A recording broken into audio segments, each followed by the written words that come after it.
How's it going, Raider Nation? It's JT coming at you with another episode of the Raider Cast, your podcast for everything silver and black. So in today's video, I'm going to be talking about a video I did about a month ago, which completely changed, from then to now, and I really would just want to reevaluate and give my final thoughts on the QB position for the Raiders going into the 2023 season.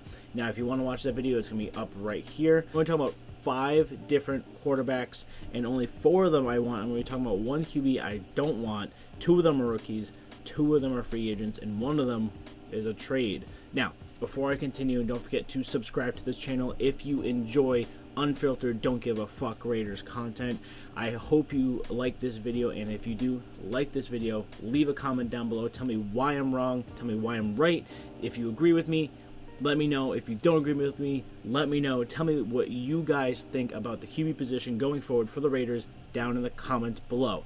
Now, let's get right into the video. The first QB I'm going to be talking about is one that's been a big rumor this entire offseason, has been linked to us ever since he's contemplated leaving his current team. Now, as you can infer based on the fact that it's going to be a trade QB that I don't want, it is Aaron Rodgers, who just came out of his little hidey hole all the way out in where bumfuck nowhere, and he's going to make his decision about whether he's staying with the Packers, going to retire, or wants to seek a trade with the team. Raiders have been linked to Aaron Rodgers because, well, Davante Adams is here, and, Davante Adams would like to play with Aaron Rodgers, but there's a lot of things going against the Raiders in terms of getting Aaron Rodgers.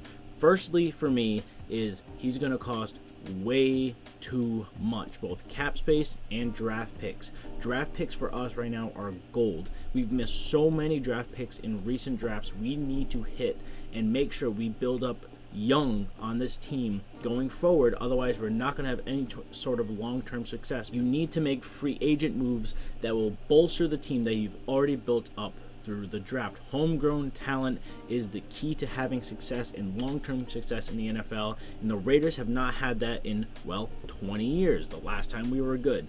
So we need to do that, so we need to hang on to our draft picks, and honestly, Aaron Rodgers is going to cost our 7th overall pick, which already makes it not worth it. Another first pick. You have 2nd-round picks, 3rd-round picks you're probably going to have to give up. Way too much draft capital to give up for a 4-year-old quarterback who might not even want to play football next season. I'd rather just not pay him, not trade for him, not give the draft capital for a 4-year-old quarterback who had a down season. Yes, he's a former MVP. He's had Super Bowl wins, all that good stuff, but he's absolutely not worth the Raiders going after, in my opinion, especially if we want to build a team for the future and not just a team for this upcoming season. Now, let's talk about rookies. There are 2 rookies that we could realistically get at pick number 7 that I am willing to draft. Those 2 rookies are CJ Stroud out of Ohio State, or the Ohio State if you want to say it that way, and Anthony Richardson out of Florida. Let's talk about CJ Stroud first. This guy is definitely the QB2 of the draft, in my opinion. I have him as QB2. He just looks the most pro-ready other than Bryce Young. He played insanely well for the Ohio State this season, and he played his ass off in the playoffs against Georgia and realistically put him in every possible position to win that game, gave them the chance to win the game on a game-winning field goal. His kicker missed, and they lost. But they came the closest in this college playoff, season to beating Georgia to go into the title game. So that's pretty impressive on his own. He really did do a really good job. Obviously, he did a little worse once Marvin Harrison Jr. went down, but we're talking about him throwing to Davante Adams now, who's obviously, at this point in his career, a better receiver than Marvin Harrison Jr. Even though Marvin Harrison Jr. is a beast, CJ Stroud throwing to Davante Adams, Darren Waller, Hunter Renfrow, having Josh Jacobs in the backfield because I'm assuming he comes back, having a pretty solid O-line. I think we're definitely going to build a nice solid O-line. Not great, but not bad anymore. Should do wonders in the McDaniels offense, in my opinion. Second guy I want to talk about is Anthony Richardson, an absolute athletic freak. He is 6'4", 231, and expected to run a 4.4 40-yard dash, which is absolutely fucking insane for a quarterback. He can launch it or tuck it and run for massive gains, and can also just work the field and stuff like that. The only issue is that he has the Josh Allen effect, where people are like, oh, he could be really good. Him and Will Levis are like that. They are physical freaks who can launch it and have, the potential to be really, really good, just like Josh Allen. But they also have the issue of being just like Josh Allen as a rookie. He was terrible the first couple of years in the league. He was dog shit. He was terrible. He was an absolute project quarterback. So the potential for Anthony Richardson is off the charts and honestly might even be higher than CJ Stroud, but he has the greatest risk of failing, which is, I'm going to call him a boom or bust quarterback. He is the definition of a boom or bust quarterback, and it's very hard for a lot of people to really look at and be like, is he a top prospect, or is he more of a really, really low, first or high second project quarterback?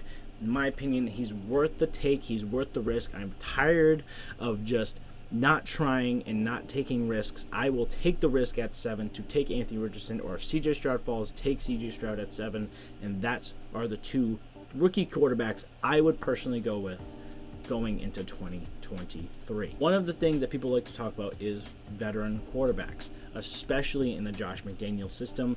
It's a pretty complicated system, and if you can land a quarterback that knows his system, it could really help a rookie that you draft, whether it is CJ Stroud or Anthony Richardson that we just talked about, or some other late round quarterback because we go with defense in the first round, or however it shakes out. You kind of want a quarterback on your team that knows the system. There are two free agents I would consider, are Jacoby Brissett and Jimmy Garoppolo, or Jimmy Jesus, or whatever you want to call him. First, let's talk about Jacoby Brissett first. He is the cheap but not as sexy option. He was kind of solid, in my opinion. He was low-key solid in Cleveland before he was forced out by the rapist when he was able to come back from his suspension. That was way too short. He had 12 touchdowns, 6 interceptions, 26 pass yards, and 7 yards per attempt in Cleveland. He wasn't really the reason they won games, but also wasn't really the reason they lost games. He was solid. I think, with the Raiders' weapons and knowing the system of Josh McDaniels, because he was in New England while McDaniels was there and knows the system, I think he'll do very solid. Now, the second quarterback we're talking about is Jimmy Garoppolo, the not so cheap but much sexier option.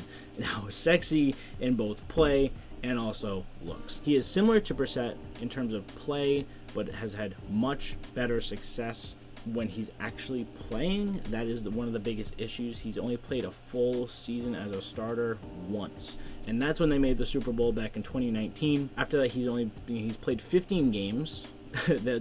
So twice he's played almost a full season, but in those almost full seasons, he's thrown for 3,800 yards, 23.5 touchdowns, or 24 touchdowns, and 13 interceptions on average between those two seasons. So he offers very, very average quarterback play in this era. He honestly just plays like Derek Carr did last season, but a little cheaper and knows the McDaniels system. So could he have success with the, like I said, weapons of Devontae Adams, Darren Waller, Josh Jacobs, and Hunter Renfrow, and a decent O-line and Josh McDaniels calling plays? Yes, he could absolutely have pretty good to maybe even great success.